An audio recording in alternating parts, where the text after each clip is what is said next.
Ganito, kapag bored ang aso nyo, ayan, pag may alaga kayong pitbull, ang ganda-ganda ng kisame. Wawasakin niya yan lahat, o basta naabot niya. Yan o. Nangat-ngati niya yan. Pagka ang aso nyo ay bored, yan, wawasakin niya yan. Yan, nilinis ko na. Nilinis ko na maulit yung mga tayo pag umaga. Pero malaki ang bahay niya.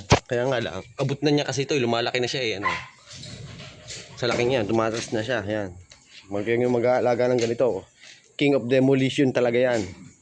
Ayan o, talagang wawasakin niya yan pag naabot niya yan. Tulog ah! Nililimis ko pa ang bahay mo! Ito, laki-laki mo eh. Yan. Ikaw eh. Sinisira mo naman ang bahay mo, tawan-taba mong baboy ka. Yan, ang alaga kong halimaw, paglaki. Pitbull. Na standard pitbull show type. Yan, lalapad na yung mga katawan. Tanjim talaga yan. 5 months to 6 months na female. Ayan o, winasak niya talaga ang kanyang.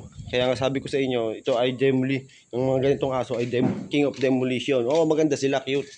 Pero talagang lahat ng mahagip nila, basta na bored sila, ngangat-ngatin nila yan. Hindi natin maiwasan yan.